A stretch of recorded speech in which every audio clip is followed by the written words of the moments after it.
Bem-vindos a mais um Mago do CX, diretamente aqui da Stay, o pessoal que ajuda a gente pra caramba com todo o podcast, com tudo isso aqui acontecer. Dá uma olhadinha no Instagram deles pra quem não conhecer, que vale a pena. E hoje quem vai contar um pouquinho das mágicas que fez o nosso setor é o Wesley Batista, ele que é gerente executivo de clientes na PagMenos, e por acaso nem sabia disso, mas o brasileiro mais jovem a tirar o PMP, que é a certificação de Project Manager no Brasil. Wesley, obrigado por ter aceitado o convite. Queria que você começasse contando um pouquinho da sua história para o pessoal te conhecer. Meu nome é Wesley, tô no setor aqui de CX, talvez por acaso, né? Do mesmo jeito que eu descobri que da certificação PMP, por acaso também. Sou engenheiro de formação, sou engenheiro civil, sou engenheiro de produção, muito focado ali no número, no P&L, e acabei entrando numa área assim que é muito bonita, que você tem que defender tanto a parte numérica, sabe?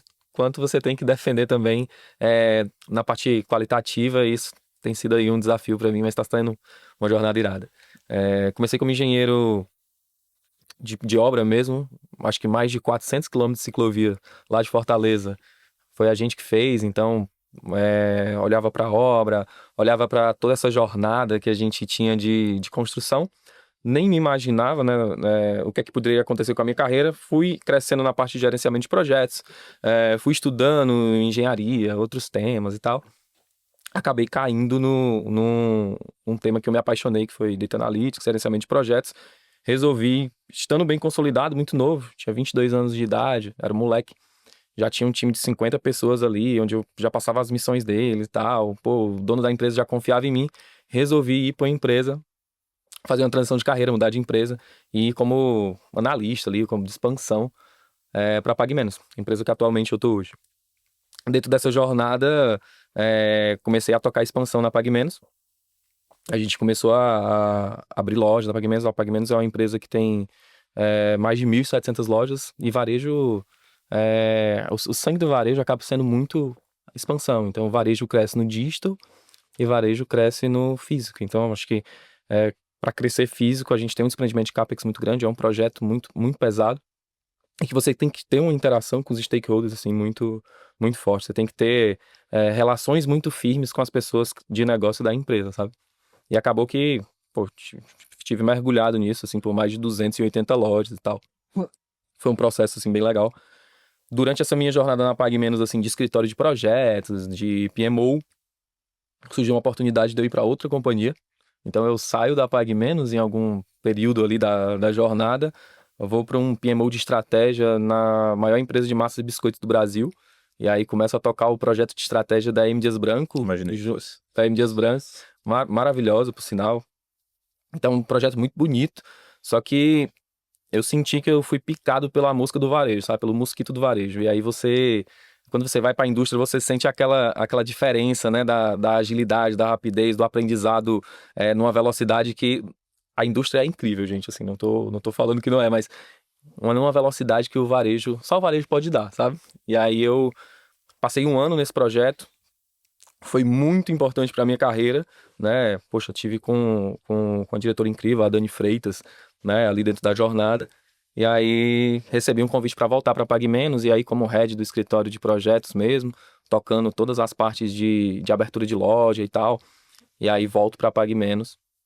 E aí começa uma jornada assim que não começa a sair a jornada do esperado, né? Eu vou para PagMenos, a gente abre acho que mais umas 150 lojas. O projeto de expansão dá uma esfriada. Nessa esfriada, eu vou para a parte de health da PagMenos. Então, eu começo a gerenciar novos negócios de saúde. Então, poxa, eu era engenheiro, né? E começo a olhar para negócios de saúde completamente fora da caixinha. Só que esses negócios de saúde, eles tinham um objetivo muito específico. Eles têm, na verdade, um objetivo muito específico na PagMenos. E esse objetivo é gerar fidelidade. É fazer com que o cliente ele volte a comprar. Por que é que eu tenho um exame hoje na farmácia? Por que é que eu tenho uma telemedicina dentro da farmácia? Porque são serviços adjacentes à compra daquele produto. E eu consigo criar um relacionamento com aquele cliente através desse serviço, que eu não criaria trocando produto por dinheiro. Então, aí que começa a abrir um pouco, talvez, a minha mente para o CX. Eu começo a estudar o que é o CX, eu começo a interagir com a própria área de CX, que ela ainda estava em construção na PagMenos, com as áreas de CRM na empresa, e me aproximo bastante do vice-presidente de marketing, né, que tem a área de CX dentro da PagMenos. E aí a gente vai construindo essa jornada de hub de saúde. A gente internaliza muita coisa do Hub, tinha muita coisa que a gente fazia com parceiros, né? Então a gente tem uma jornada de internalização, assim, que são jornadas que talvez um engenheiro consiga ali fazer bem de processos. E surge a oportunidade, né, durante esse caminho, de eu assumir SAC, a parte de sucesso do cliente, que a gente chama de nosso nível 2 ali, que tem toda a parte de Reclame Aqui, Procon, redes sociais, assumir a parte de CX e Consumer Insights, né, que é toda a parte de pesquisa de mercado. A gente tem uma galera incrível lá, né, que o trabalho dessa galera é pensar no que é que o cliente vai pensar no futuro. Então, essas 3 cadeiras surgiram a oportunidade de assumir, e aí cá estou eu, assumi, tem mais ou menos 1 ano e meio que eu assumi essa posição, e a gente vem colhendo bons frutos, bons resultados, assim, é bem legal, e tô adorando a jornada. Não sei se eu vou fazer outra coisa depois de CX, assim, sabe? É isso. Legal, eu escuto muita gente aqui falando que, como, óbvio, a gente nunca sabe o dia de amanhã, né? Mas quando a pessoa tem esse fit com tá na ponta, com entender o cliente, porque o dia que você tá do lado do cliente, entende pra que você funciona, eu acho que é a ponta, então fica difícil querer mudar daquele lugar que você encontrou, não sei. Vamos descobrir nos próximos anos se a galera Legal. tem um Legal. próximo lugar pra ir. Mas eu queria perguntar sobre esse vício da operação a quente, né? Operação quente que eu falo do varejo. E aí eu queria entender eu tenho uma opinião sobre o tema e eu queria entender a sua. Para mim, é tão viciante porque, primeiro, para eu fazer uma mudança numa indústria, tem muita segurança, tem tubulação, tem um CAPEX gigantesco. Então, as coisas não podem ser rápidas. Quanto ao varejo, é uma loja. Cara, muda o balcão de lugar, vamos colocar aqui na entrada, agora no fundo, vamos colocar uma câmera, muda uma gôndola. Eu acho que você tem uma permissividade muito grande. Isso. E tem a outra questão é como todo mundo tá numa operação, o cliente tá ali, ele tá na frente, ou a pessoa tem essa velocidade, essa sagacidade, né, essa agilidade, ou eu acho que ela vai acabando não ficando naquele lugar. E quem gosta dessa adrenalina vai acabando ficando ali. Então é mais gente mais aberta a inovar, a fazer, a criar, num ambiente que permite tudo isso. Eu não sei como é que você vê essa... O que eu mais escuto no varejo, principalmente da gestão, é que eu prefiro segurar doido, né, do que empurrar o preguiçoso. Então, varejo, no final do dia é isso. E são perfis, assim. Eu acho que tem um perfil da indústria, tem um perfil do varejo, tem um perfil do comercial. E eu acho que eu me encaixei nesse perfil muito bem. Com relação a fazer e acontecer, né?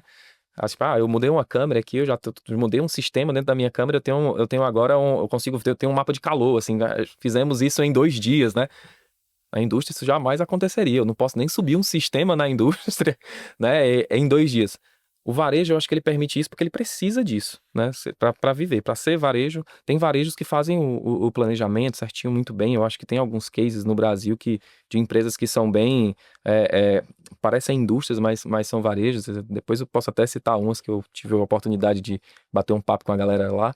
E eu acho que isso traz uma maturidade para o próprio negócio do varejo, que é importante. A gente precisa ter esse planejamento no varejo, precisa ter um escritório de estratégia ali funcionando por trás, né? Pessoas pensando no longo prazo, no N1, no N2, mas eu acho que quem está na ponta, quem está com operação de CX de varejo, quem está com time de operação de loja de varejo, quem está com RH de varejo, essa galera tem que estar mudando ali todo dia, inovando. O cliente todo dia tem uma solução diferente, tem uma ideia diferente, tem uma necessidade diferente. Às vezes ele nem sabe que tem, mas existiu. Esses dias aconteceu uma coisa legal que tem tudo a ver com isso. Um dos nossos concorrentes colocou no site uma tagzinha onde eu posso colocar a minha receita, e isso mudou completamente a dinâmica de entrega. Então, como assim? Você adicionou um lugar no site o que eu podia carregar a minha receita, é isso? Que eu poderia carregar a minha receita, a farmácia consegue checar a receita antes, e eu não preciso mandar um motoboy 2 vezes para levar a receita, o farmacêutico conferir e a receita chegar até a ponta. Isso começou a gerar reclamação na Pagamentos porque a gente não tinha essa função, sendo que o concorrente tinha acabado de colocar. Então, assim, o cliente, talvez ele nem sabia que tinha essa necessidade, alguém se antecipou, gerou uma necessidade automática no mercado, e em 1 semana eu tive que subir um formulário de receita, criar um back para um front para a loja ter acesso a essa receita. Então, é dinâmico. Se a gente não se adapta, a gente perde cliente, e aqui perde fidelidade. E uma coisa que a gente percebe também na farmácia não existe fidelidade do cliente de farmácia. Eu mudei de esquina, eu estou numa farmácia diferente. Isso é uma pesquisa recente que 30% dos clientes de farmácia aqui de São Paulo, da capital, eles não sabem a farmácia que eles estão. Então, assim, chegaram para o cliente que estava dentro da farmácia, você sabe onde é que você está? Ele não sabia dizer se ele estava numa Raia Drogazil, se ele Hum. estava numa São Paulo, se ele estava numa Pague Menos. Então, assim, Eu sou um desses caras. não duvido, É, né? Em algum momento eu também fui. Hoje eu sei claro, exatamente. você trabalha no setor, mas Exatamente. legal. Então, em algum momento eu também fui. Então, essa velocidade faz com que a gente esteja vivo. Eu acho que é isso. Legal, muito bom, muito bom. Eu adorei o exemplo. E voltando um pouquinho no hub de saúde, né? Então, só para as pessoas entenderem esse produto, eu entendi que ele foi criado muito mais do que para ganhar dinheiro, para fidelizar o cliente. Mas assim, vamos lá, eu tenho diabetes. Que eu posso ir lá comprar? Não sei, eu não tenho diabetes, então eu não sei. A insulina, ir para casa e Que ficar bom. tranquilo? Isso. Ou eu posso adotar esse serviço? Como é que seria esse serviço para mim? O que eu teria de vantagens? O Hub, ele nasce numa necessidade de... Tem vários serviços complementares. Existe uma desfragmentação no nosso sistema de saúde. Então, o teu plano, provavelmente, ele atua numa ótica de quanto menos você vier, melhor, Claro. né? Os hospitais, eles atuam numa ótica de quanto mais você vier, melhor para o hospital, Uhum. né? E a farmácia, ela fica ali no meio como fonte de manutenção do tratamento. Então, existe uma oportunidade que ela já foi capturada em outros países, né? No México, nos Estados Unidos, de colocar o cliente ou o paciente nesse ecossistema da farmácia através de serviços que o cliente ele não tem um acesso com facilidade. De um hospital, dentro de um pronto-socorro, ele vai ter uma espera, gerar conveniência através Você disso. pensa 5 vezes antes de ir, que você sabe que vai demorar um tempão, tem todo um processo, tá? Se você fazer uma hemoglobina glicada, até numa rede de laboratórios, você vai demorar para ter esse resultado até o final. Uhum. Então, o que foi que a farmácia começou a fazer? Através de algumas RDCs que foram saindo, RDC, para quem não conhece, são algumas leis que regulamentam o funcionamento da farmácia e tal, do farmacêutico. E através das ele habilitou a gente fazer alguns exames. E hoje a gente utiliza as mesmas máquinas que estão lá na Fleury, que tem dentro de uma farmácia, para a gente realizar um exame de colesterol, um exame avançado de diabetes, né? Um exame, por exemplo, de PSA. Para quem não sabe, PSA é um exame que pode anteceder o exame do toque. Por exemplo, para o homem, então, o PSA ele é bastante importante a gente fazer ali antes de fazer esse exame. Então, tem vários exames que a gente tem, são mais de 25 exames que a gente faz na farmácia, que a gente entendeu que se eu coloco ele dentro da jornada do nosso cliente, esse cliente ele tem um LTV muito maior. Então, o ticket médio dele é maior. Para você ter uma ideia, um cliente que usa o nosso hub de saúde, ele vem 11 vezes ao ano. O cliente que não usa, ele já vem bem menos, entendeu? Ele vem metade disso. Tá. Então, só de eu ativar o serviço dentro da jornada dele, ele começa a ter uma nova jornada de valor.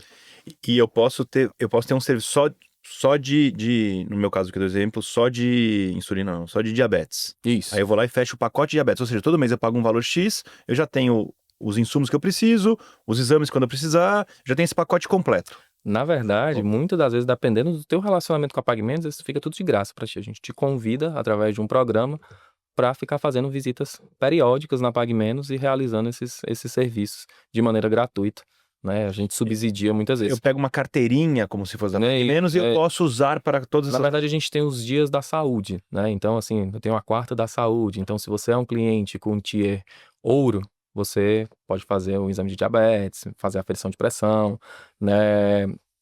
Para a galera das academias aí fazer a bioimpedância, né? Entendeu? Então, assim, tem alguns serviços, né, que a gente libera de maneira gratuita e a gente está estudando o modelo de como a gente evolui isso, né, para que a gente consiga colocar mais exames, né, dentro dessa carteira do cliente, colocar esse rastreio contínuo na jornada do cliente, que é muito importante. Hoje, se eu não me engano, 80% dos pacientes, eles fazem o dropout do tratamento deles no 4º mês. Então é como se ele tivesse que tomar 12 meses de medicamento. Ele só toma 4. Então a gente consegue fazer, através desses exames, que ele venha 6, venha 7, né? E isso é muito importante tanto para o sistema de saúde, né? A manutenção dele no tratamento, quanto para o paciente, quanto para o próprio cliente. Claro, legal, muito legal esse uso do serviço quase que de graça, e muitas vezes para gerar enfim, essa volta, esse retorno na farmácia. Uma curiosidade minha agora, particular, não sei nem se você sabe responder, mas como é que, eu não sei se você estava lá quando a Pague Menos comprou a Extra Farma. Como é que foi do seu ponto de vista, óbvio, né, de jornada, de loja, de tudo, como é que foi para integrar? Dói muito uma integração desse tamanho, porque essa Farma era grande, talvez em outra região, vocês, enfim, como é que é isso? Cara, a gente faz a aquisição da Extra Farma para consolidar a operação no norte do Brasil. Tá bom. Pague Menos é uma empresa forte no norte, nordeste, e a Extra Farma ela tava não tão performando tão bem ali junto com o Grupo Ultra. Surgiu a oportunidade de aquisição, a gente faz essa aquisição. Primeiro só que a Extra Farma ela já estava com matriz aqui em São Paulo, Ela junto, já, sim, junto com o junto, Grupo aqui, junto Ultra, com o Grupo Ultra, só que com a raiz muito forte no norte, né? Então, a integração em si, eu vou ser sincero, a gente acabou de finalizar, né, todo o ciclo de integração. Nesse release agora que a gente postou, né, acho que foi dia 15 de março, se eu não me engano, que foi o quarto tri do... a gente fez o quarto tri. Todas as capturas de receitas foram realizadas com a Extra Farma. E todo o processo de integração, ele foi realizado no prazo. Então, assim, a integração é dolorosa, Então dói muito. com toda certeza dói, né? São culturas e pessoas diferentes, então você junta duas áreas, tem um processo doloroso também de captura de sinergia, né? Poxa, aqui eu vou ficar com um pedaço que é da Extra Farma, que eles fazem melhor, Tá bom. né? E esse pedaço da Pague Menos vai e tá tudo bem, entendeu? Então esse tá tudo bem, principalmente para descer pros times, ele tem uma certa dificuldade, mas foi um processo que foi de verdade, por mais que tenha sido doloroso durante ali uns 2 anos, foi um sucesso, sabe? Assim, eu não tenho dúvida que foi uma boa decisão. E aí a gente tá num novo momento agora de virada de bandeira, onde a gente transforma a Extra Farma em Pague Menos. Aí você me pergunta, por quê? Ela vai morrer então, essa Farma. Não, ela não morre, né? Ela continua em alguns estados que ela é forte, mas em alguns estados onde a bandeira da Pague Menos ela é mais forte, a gente prioriza a Pague Menos e aí a gente tem um ganho gigantesco, assim, de receita já no primeiro mês que a gente vira uma bandeira. Só de virar uma loja pro Pague Menos, que é uma marca mais forte, as pessoas vão mais. Só de virar uma loja para Pague Menos. E assim, coisa de 20% de aumento de faturamento no mês, só por conta de uma virada de bandeira. Imagina que você já deve ter feito com alguma loja para fazer esse teste. Não, a gente já fez várias lojas, Tá. a gente já virou Caramba. bastante, eu não vou te dizer o número aqui de cabeça. Não precisa, Sampa. Mas foi um número alto já do portfólio que a gente adquiriu e o resultado, assim, é incrível. Aí a gente tá fazendo já fizemos nas melhores praças e agora a gente tá fazendo alguns testes no norte para ver se isso funciona, se isso não funciona tão bem lá, porque lá é onde, de fato, o nome da Extra Farma, ele predomina. Ou seja, eventualmente não vale a pena virar, mantém a Extra Farma, que já é muito exato, forte. com certeza. Puta que legal, cara. É engraçado, porque no começo, né, quando eu olhava de fora, mais novo, eu falava assim, cara, faz todo sentido, né, duas empresas no mesmo segmento se juntarem, mas a verdade é que a maioria dos casos dá errado. É incrível isso. Você fala, mas não era pra dar errado, era pra dar certo. Então, quando alguém conta o que está contando, parece besteira, parece meio que o óbvio, mas a chance de dar uma merda é gigantesca. Não, e durante o processo, né, até dar certo, né, teve vários momentos em que a gente achou que deu merda, né, que a gente falou, meu Deus, deu tudo errado, o que a gente fez? E aí, né, a gente foi amadurecendo, o projeto foi acontecendo e foi dando tudo certo, sabe? O caminho foi sendo um caminho feliz, assim, Legal. sabe, do final. Legal. Olhando para essa linha ainda de estratégia, né? Você me contou um pouco, eu queria que você explorasse isso aqui, um pouco do foco que, na minha cabeça, faz sentido, que vocês tinham um foco bem autosserviço. Cara, deixa eu montar uma loja aqui para o cara poder se resolver sozinho, ser rápido, ser fácil, né? E ter um custo menor, então conseguir dar um preço menor. Tudo a ver com o nome da empresa, mas o que mudou, por que mudou, qual que é o novo foco? Assim, a gente tinha uma gestão na empresa, até o nosso antigo vice-presidente de operação, hoje ele é presidente do Carrefour, né? Presidente do Carrefour, do Sans Clube, o Vasques. E muito focado no autosserviço. Então, assim, a gente estava pensando em como fazer um self-checkout incrível, né? Nisso, e uma execução boa, mas a parte de atendimento, a parte de acolhimento, não estavam tão bem pensadas ali. Essa jornada do cliente, o pensar no cliente não era tão bem pensado. Talvez até pelo modelo de negócio do Carrefour, o modelo de negócio do Cash Carry, ele não casa muito bem com o modelo de farmácia. Quando o cliente ele vai na farmácia, o objetivo dele é resolver uma dor. E geralmente ele também não está feliz. Então quem é que acorda feliz porque vai gastar R$ 400 na farmácia, comprando losartana, forxiga? Ninguém tá feliz indo para a farmácia, exceto quem vai comprar dermocosméticos, e aí, né, tem toda uma parte legal de comprar princípio e tal. Tem toda uma jornada diferente. Mas a maior parte dos clientes e os principais clientes da farmácia, eles não estão felizes, eles não estão bem. E qualquer ruído nessa jornada pode ser danoso. E quanto mais autosserviço, menos ele reconhece minha marca. A gente tem uma virada em 2024. Que é o ponto dos 30%. Se eu só vou lá, pego um medicamento e saio, eu vi uma cor ali e nem dou muita bola. Exatamente. Tá. A gente tem uma virada em 2024, entra um novo CEO na empresa. O Jonas, ele foi vice-presidente de clientes da Bayer, né, na Austrália e tal. Então ele vem com uma nova cabeça e com uma cabeça muito forte, assim, de centralidade no cliente, de frequência, de recorrência, que de fato esse é o nosso público.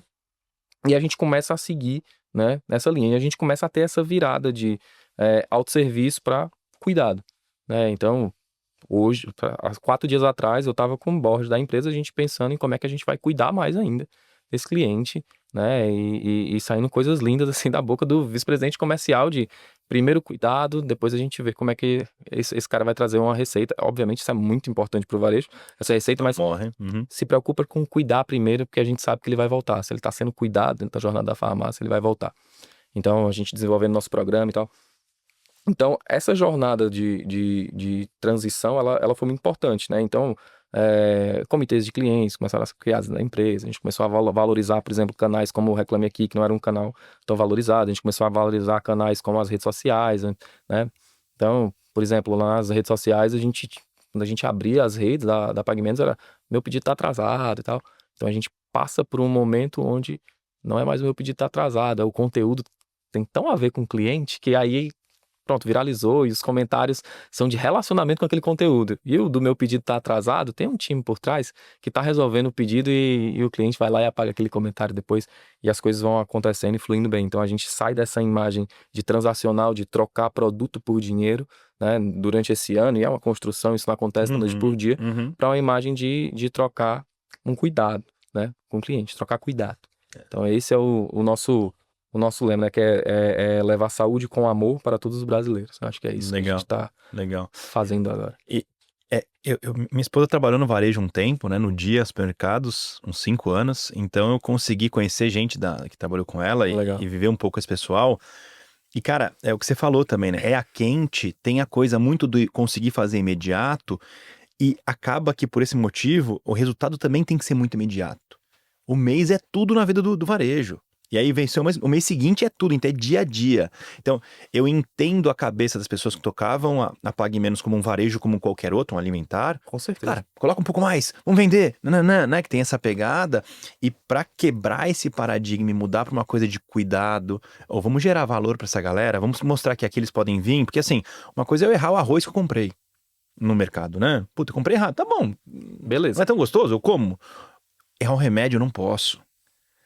Como você falou, eu não tô feliz quando eu tô ali. Então, acho que tem várias coisas que, numa primeira camada, são iguaizinhos um varejo alimentar, mas que se você aprofundar um pouquinho, você vê que é completamente diferente, que a relação tem que ser outra, que é outro mundo ali, não dá pra seguir. Então, entendi perfeito. E legal o movimento, né? Você falou que um cara veio do Carrefour, primeiro ele veio de lá e devia performar muito bem lá, e tanto que virou presidente lá, né? E agora o outro veio da indústria. Então, olha o que a gente falou lá atrás de ser indústria e ser varejo. Legal, tem essa coisa do imediatismo, a galera tem que ter essa agilidade, mas deixa eu trazer um cara mais planejado para poder construir algo que vai ter que atropelar o mês a mês. Que eventualmente 1 ou 2 meses eu vou tomar na cabeça aqui, mas é mais importante para eu fazer essa virada que é difícil. Se não vier um cara com essa outra cabeça que o presidente parece que veio, não muda. Você não muda. O dia a dia te atropela. Não sei se... Não, com certeza. Se você não...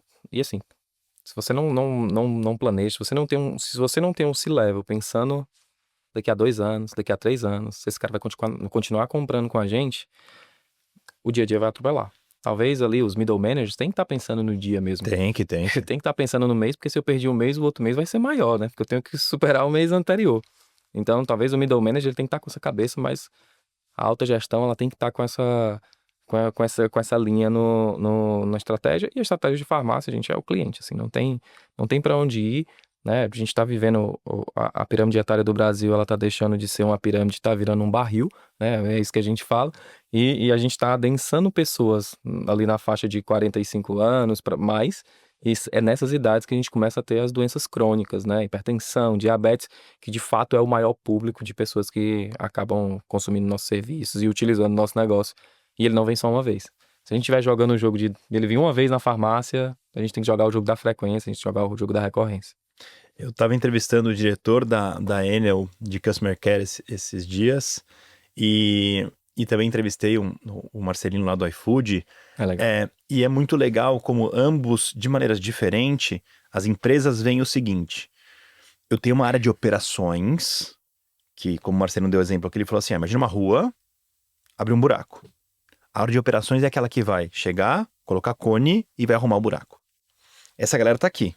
Óbvio, ela se comunica com essa outra galera, mas eles não podem estar no mesmo barco, porque senão o imediato sempre vai contaminar o longo prazo. E aí tem uma galera que tá aqui, que tá pensando, cara, o que eu vou fazer para ampliar 4 ruas aqui, para fazer uma ponte, é muito mais estrutural. Óbvio, como daqui, até para gerar novos processos e alimentar aqui de volta, mas é legal como separa essas áreas, é um pouco do que você contou de maneira diferente, mas é nesse caminho e tem que ter isso, cara, porque senão a gente, como ser humano, o que tá doendo mais você vai querer resolver, eu acho que é nosso, É natural. né? Faz parte do jogo, então. Então é importante como você não pode também isolar as coisas, não fica completamente diferente, mas como você coloca meio que uma barreira para garantir que cada um tá olhando pro seu Isso lado. aconteceu até que recente, tem um exemplo bom. A gente tinha um time de clientes únicos, sabe, na PagMenos, era um time só de clientes ali, que olhava para dados de cliente e tal. Só que imagina o transacional de ter que gerar base, gerar campanha, gerar cupom, segmentação de cliente. O transacional engoliu toda a parte de inteligência de clientes em algum momento. Então, no momento que a gente separa para Consumer Insights, que foi a cadeira que a gente criou, Uhum. a gente começou a ter assim, insights incríveis, né, de pesquisa. A gente se conecta com o time da Ipsos também, eles apoiam a gente, né, no estudo do cliente. A gente faz que a gente começa a trazer soluções de negócio que eu não traria se eu tivesse pensando em segmentar uma base para puxar, para mandar um CRM, para uma campanha que eu fechei com a indústria. Essa correria, quando eu separo e deixo um time focado de fato ali na inteligência, eu tive um ganho assim absurdo. A empresa vê um ganho absurdo e a gente faz um trabalho agora de jornada do cliente para 2026, 27, 28, 29, que se a gente não tivesse esse time trabalhando nisso, focado só nisso, a gente não teria. E até os perfis são diferentes, né? Aqui eu tenho um psicólogo junto com um cientista de dados, junto fazendo esse mapeamento, ao mesmo tempo que aqui eu tenho o full engenheiro mesmo trabalhando. Então, essa segmentação ela é importante, eu acho que é um dos grandes pilares aí que a gente está. Legal. Você comentou um pouco então dessa virada estratégica, né? E você comentou aqui o Reclame Aqui. Queria entender como é que quando... Puta, vamos olhar para isso. Então agora faz sentido olhar para isso. Como é que foi a primeira imagem e como é que foi a jornada de evolução nesse canal? Cara, a gente tinha um time de Reclame Aqui, assim, já funcionando na Pagamento. Somos varejo, então a gente precisava... O digital movimenta mais ou menos 15% da nossa receita. Bom. É bem grande, assim, uma receita de 13 bi, 15% é digital, o volume é alto. E o Reclame Aqui já era um canal importante para pagamento. A gente tinha uma nota ali, o roxinho, eu não lembro exatamente a nota, mas eu lembro que a carinha era roxinha, sabe? Eu não lembro Não exatamente. sei o que é isso, mas eu sei que não é bom. Eu não sei o que é isso, mas não sei que não é, eu não sei que não era bom. Então, a gente tinha um time de saque e ele não tinha uma gestão, sabe? Quando eu entro na área de experiência, ele já estava num caminho legal, mas eu fiz um diagnóstico, eu lembro quando eu apresentei esse diagnóstico, eu disse que era um saque com boa vontade, sabe? A gente não somos um time de experiência ainda, somos um saque com boa vontade. A gente não tinha jornada de cliente, né? A gente não tinha os indicadores definidos, a gente não tinha o caminho que a gente queria seguir e a gente focava muito nos problemas que apareciam no saque, no Reclame Aqui, vamos resolver isso de maneira estrutural. Então, poxa, eu tô com um problema aqui de atraso de entrega, qual é o Pareto aqui que tá puxando para esses problemas? Pô, meu OTD tá baixo, como é que eu resolvo esse problema do OTD aqui? Ou seja, não era largado, era bem feito. Exatamente, não era lagado, ele tinha boas intenções e tinha boas pessoas no time. E aí, com a virada Jonas, né, com a virada também do time, a gente começa a separar papéis e responsabilidades da caixinha. Então, tem pessoas aqui focadas só em experiência, tem pessoas focadas só em dados, e dentro do próprio time de saque, tinha pessoas que atendiam o telefone, respondiam Reclame Aqui, respondiam o WhatsApp, faziam todos os processos possíveis. Então a gente começa a separar em squads. Poxa, eu tenho a squad do Reclame Aqui, eu tenho a squad das redes sociais, né? Quem é que eu coloco na squad das redes sociais? São as pessoas mais criativas. Se pá, eu jogo um comentário para viralizar ali num post do Burger King e dá certo também e tal. Então a gente separa essas personas, cria todo o sistema de gestão, e aí, gente, bem básico, bem feito. E aí o Reclame Aqui ele começa a crescer. Eu acho que faz mais de um ano e 2 meses que a gente não perde o selo, né? O selo do Reclame Aqui. Então não tá mais com a carinha verde. Não é mais roxa. Não é nem roxa, nem verde. A gente tem o selo, né? O RA1000. Legal. E além do RA1000, eu acho que das grandes redes, hoje a gente está isolado aí como a maior rede de farmácias no Reclame Aqui. Então foi uma virada muito importante. A gente ganhou o prêmio de CEO 1000, né? O CEO que mais... Porque a gente teve a maior evolução, então a gente ganhou o prêmio CEO 1000. Então o Jonas recebeu um prêmio no Reclame Aqui como CEO que mais se preocupa com o cliente. O gap foi o maior de todos os... O gap foi o maior. E hoje, para os outros chegarem na nota que a gente está também, tem um feijão com arroz aí que os concorrentes vão ter que comer para chegar até lá. Então foi uma jornada bem legal. A jornada de manutenção ela é tão importante quanto, e a gente considera ele um canal importante por conta da relevância no digital. Poxa, você vai comprar em algum lugar que você não conhece, né? Você vai dar uma pesquisada antes, então Claro. ele é super importante pra gente. Além de outros canais, assim, redes sociais também foi um que teve uma mudança gigantesca, assim. A gente tem o maior YouTube do Brasil, se não me engano, de farmácias. Então, todos os conteúdos que a gente tem no YouTube, se a gente pega os canais, o da PagMenos, ele é o maior de farmácia. Instagram também, se eu não me engano, o nosso Instagram, ele é o maior. Mas talvez ele não se comunicasse com o cliente na linguagem que a gente deveria, sabe? Então, a gente também tem uma jornada não só da área de CX, mas na área de conteúdo mesmo, que faz com que esses canais comecem a deixar de ser mais um canal de reclamação e virem um canal de engajamento. Então, hoje a gente tem aí mais de 95% dos sentimentos que a gente colhe de redes sociais, eles são positivos. Caramba. Então, isso é incrível pra gente. A gente sai de 50, de metadinha para 95, e isso é um trabalho que a gente vem fazendo de comunicação mesmo com o cliente, sabe? Posso estar errado, tá? Mas a minha visão é que o varejo, que é um intermediário, vamos dizer assim, ele não é o dono do produto, não tem porque eu engajar muito com ele, em teoria. Naturalmente, não é aquela coisa, não é o batom que lançou, não é... É onde tá vendendo. Então, ele já sofre um pouco mais. É mais difícil construir rede social numa Pague Menos do que numa M. Dias Branco, tentando pegar o exemplo aqui. Porque eu tenho um produto, eu consigo fazer uma brincadeira, uma árvore com farinha, sei lá. Eu acho que nem tanto, assim, a gente consegue fazer isso bem no varejo. Eu acho que você olha os conteúdos, não só da Pague Menos, mas do... Eu não digo que vocês fazem mal, eu digo que o desafio na minha visão é maior, mas minha percepção. Eu acho que tá pros dois, porque na hora que você comparou Pague Menos e M. Dias Branco, eu lembrei das redes das duas, assim, na hora, e aí eu fiz uma comparação, mas... Tá. Mas eu acho que tem desafio para os dois setores. Eu acho que se eu olhar, por exemplo, para a própria indústria farmacêutica, a CIMED, poxa, super bem engajada. Quando eu olho com o João Adib por trás... Mas ela é produto. Exatamente. Então eu tenho uma indústria super bem engajada, como eu tenho indústrias que não são, do mesmo jeito que quando eu olho para o varejo, eu tenho drogarias que são super bem engajadas. Se eu pego um Araújo, que tem mais de 1000 lojas ali em Minas Gerais, nossa, o Instagram deles é incrível, né? Eles fazem collab com games, assim, só para vocês terem uma ideia, assim, farmácia e games, eles conseguem chegar nesse nível. E a Pague Menos também nesse caminho, né? Outras redes também nesse caminho. A Permanente também, uma rede pequena de Alagoas. Faz muito bem o Instagram, eles jogam muito bem. Então, assim, eu gosto de ver que o varejo também sabe jogar e tem pra onde jogar, assim, nas redes sociais. Eu acho que é saber fazer, sabe? Então, justo. Eu acho que é um preconceito meu de achar que era mais fácil tendo o produto do que o canal ser mais difícil, mas, enfim. Mas legal o seu ponto de vista. E eu acho que eu concordo com você. Acho que se você tiver a cabeça pra pensar, não, sim, isso é legal. É bom abrir um pouco a mente do que a gente fica achando que é verdade.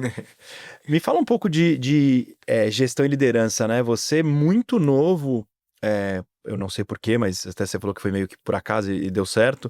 Você tem time, você já gerenciou times diferentes e você amadureceu no processo, imagino eu. Então, conta um pouquinho pra gente quais são as boas práticas que você adotou no seu modelo de gestão e aquilo que você vem trazendo desde sempre. Eu vou contar a minha idade, eu tenho 29 anos. Tá. Eu comecei a trabalhar desde moleque, então eu comecei a trabalhar mais ou menos ali com 18 anos de idade. Eu já era estagiário de engenharia e tal. E dentro da minha jornada eu tive uma sorte muito grande. E aí eu considero que eu estava competente para aquele local, mas tinham outras pessoas também competentes. Então talvez tenha tido um fator de sorte de eu estar no lugar certo na hora certa. E eu pude experimentar a gestão muito novo, com 21 anos de idade. Então, com 21 anos de idade, eu tinha uma equipe ali de 6, 7 pessoas, essa equipe foi aumentando, e eu fui aprendendo gestão, sendo bem sincero, a gente tá porrada, né? Assim, fui aprendendo a gestão errando. Meu time, eu era o mais novo do time inteiro. Imagina. Então, Num setor de engenharia no ainda. setor de engenharia, eu era o mais novo e era gestor, então fui aprendendo com grandes desafios, assim. Tive supervisores que simplesmente não me levavam a sério e eu precisava sempre falar com o diretor, para o diretor falar com o supervisor, até o momento que eu comecei a trocar os supervisores e aí as coisas começaram a fluir.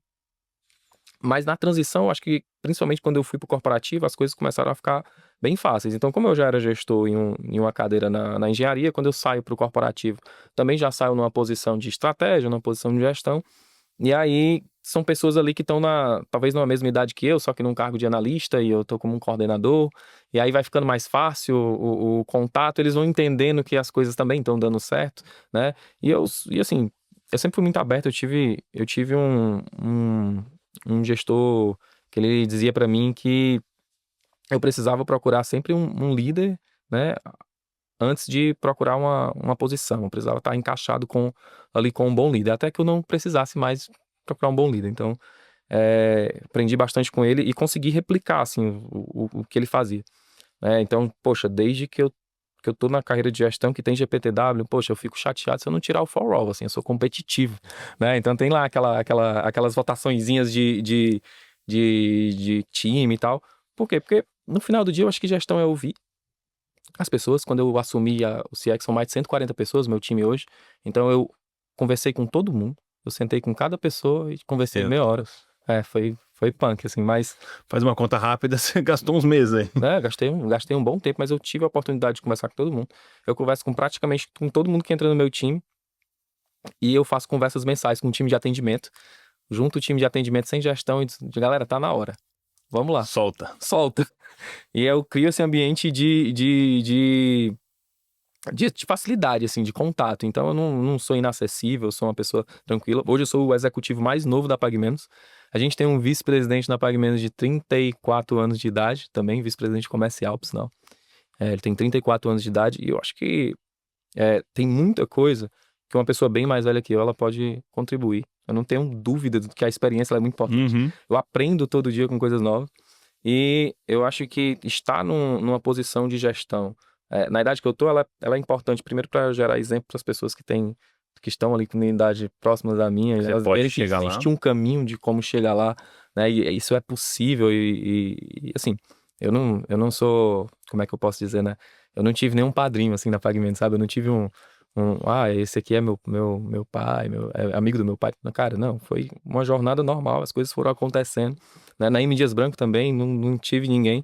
Então, assim, acho que é competência, você ser competente, estar preparado para estar naquele lugar e dar sorte de estar na hora certa, no lugar certo, e as coisas acontecem de maneira natural. Quando eu falo de gestão, escutar as pessoas vêm primeiro, né? Eu sei que quando você chega numa área nova, a ideia é virar tudo.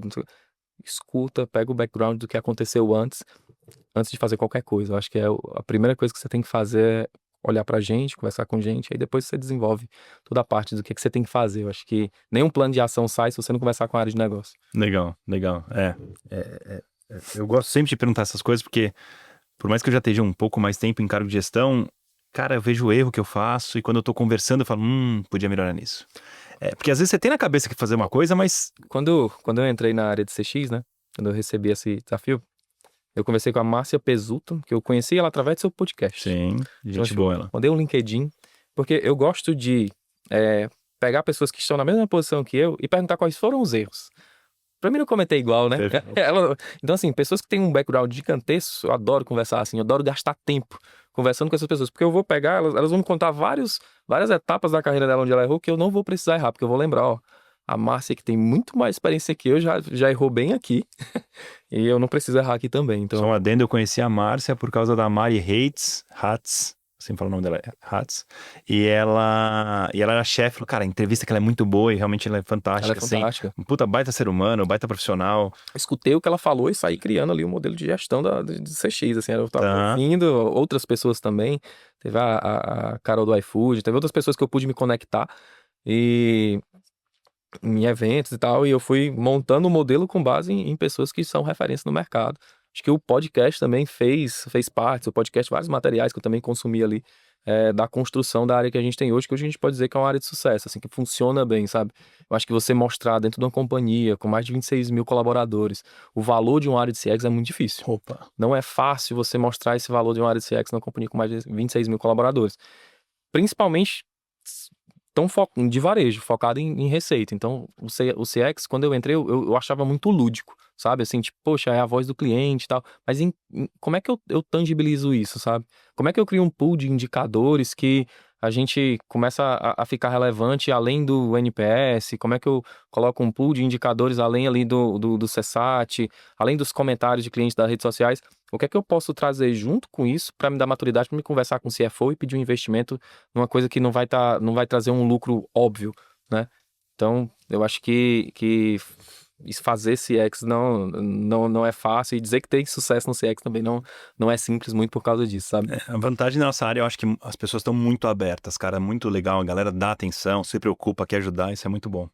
É uma galera que tá junto com o cliente, então tá preocupado com o cliente, então como é que não vai preocupar com o outro, né? Eu acho que é Bem meio legal. natural da área. Deixa eu perguntar uma outra coisa, mesa, o que que é mesa, tirando essa aqui que a gente tá vendo, o que que é o Mas é processo, quase isso. como funciona, o que que mudou o seu jeito de pensar as coisas, conta. Cara, a gente estava aqui conversando, né, antes Uhum. de começar sobre a mesa. Passei 4 dias antes de vir para cá pensando no processo de jornada do cliente da Pagamentos. Então já é um processo que a gente vem pensando há bastante tempo dentro do negócio e a gente queria prototipar, criar essa jornada e entender o que é que a gente coloca dentro desse, qual é o molho que a gente coloca nessa jornada para ter a nossa cara e o nosso jeito. Pague menos e como é que seria essa jornada ideal em todos os Uhum, canais, uhum. assim. Pensamos em vários jeitos de fazer, em vários produtos para prototipar, para implantar, até que a gente conheceu a Mesa. A Mesa é uma empresa brasileira, mas ela também tem escritório nos Estados Unidos. Poxa, os caras trabalham para o Google, trabalham para o Netflix, assim. O líder da minha mesa, ele falou que a última mesa que ele fez foi pro Mark Zuckerberg, assim, sabe? Então é um processo de prototipação. Não é um processo de ideação, onde você reúne profissionais de mercado. Então a gente estava com grandes profissionais de mercado, assim, a nível de C-level, CEOs, né, de grandes empresas aqui do Brasil.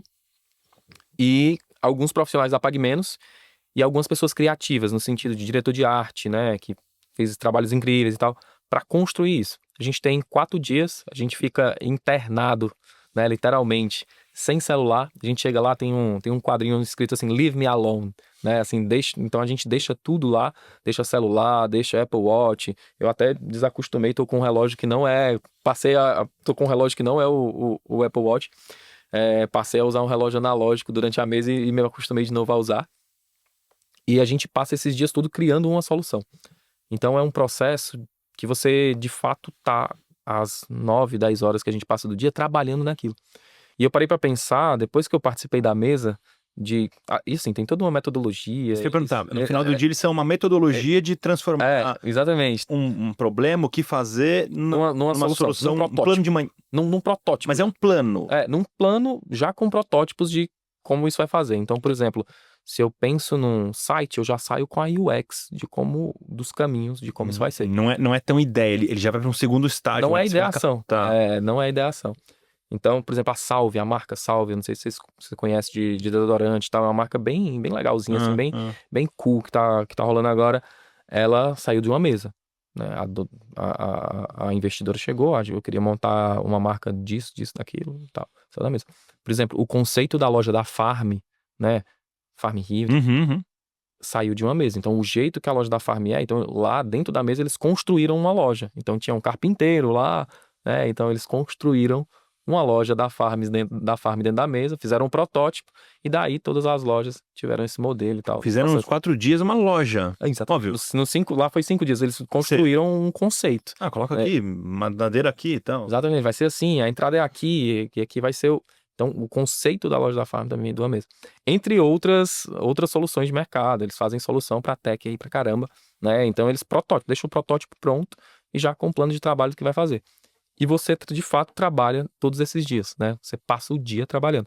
Se eu olhar para um dia meu de trabalho, eu entro numa reunião aqui, entro em outra aqui, e aí vem uma pessoa, poxa, tem um feedback eu não consigo focar numa coisa, eu consigo focar em casa, né? Eu digo que eu sou gestor de dia e especialista à noite. Uhum.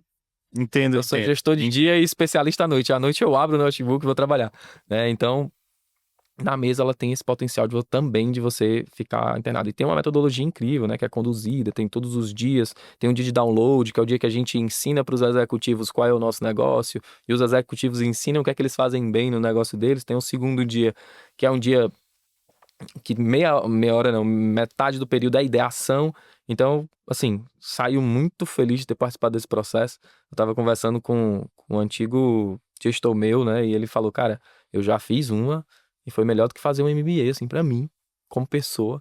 Eu nunca mais, eu consigo criar, É o jeito de pensar que muda? é o jeito de pensar que muda. Você estrutura meio que um framework de como pensar um problema, como Isso. fazer um... Tá. É estrutura um framework e tá todo mundo focado nisso e muita gente muito boa. Eu acho que é isso. Você bota muita gente muito boa pra resolver um problema e todo mundo focado em Mas resolver esse problema. mesmo você sem essa galera muito boa, sem esse ambiente, já mudou o seu jeito de pensar. Esse é o Exatamente. ponto. É isso. Tá. Já muda o jeito de você pensar porque você entende como é que funciona. Então, por exemplo, se eu for fazer reunião agora com o meu time, não tem mais reunião ali de meia hora. Não, a gente faz a reunião 100% focado. Então, tem algumas coisas que eu aprendi com a mesa que eu tô levando muito bem e quero implementar ali nas rotinas do time, que eu acho que vai elevar o nosso grau de produtividade. E esse pessoal que inventou esse método, ou que, claro que não ficaram do nada, mas devem ter pego várias coisas de vários lugares e certeza. criaram, ou já tem uma empresa tipo a mesa lá fora que... Não, a mesa, ela é a empresa que ela foi lá pra fora. Tá bom, tá bom. Ela é a tá bom. empresa, ela nasce no Brasil, mas é a empresa que foi lá pra fora. Eles que Criaram com essa roupagem toda, foi eles que estão fazendo todo esse... eles fazem Pô, legal. no mundo inteiro. É animal. Um negócio bem legal, assim. E, assim, uma empresa, né? Chamar uma empresa como a mesa, né? A Pagamentos, chamar uma empresa como a mesa para fazer a jornada do cliente, é isso que eu acho que, poxa, Mostra que realmente o Presente Novo tá preocupado com... CX no centro, assim, cliente no centro, na verdade. Então, bem legal, assim. Processo Realmente muito me valorizaram, né? É difícil, né? Mas cheguei. Brincadeira. Wesley, nosso tempo acabou, cara. Infelizmente, baita papo. Adorei conhecer toda a história, todo esse seu jeito dinâmico, Varejo. essa velocidade de carreira, de varejo, de tudo que você colocou aqui. Imprimiu muito bom mesmo. Obrigado por Prazer te conhecer também, querido. Um prazer estar aqui. Comecei a carreira de CX assistindo o podcast e é um prazer também estar aqui compartilhando um pouco da história da Pagamentos e um pouco da minha história de vida também. Boa, fechou. Valeu.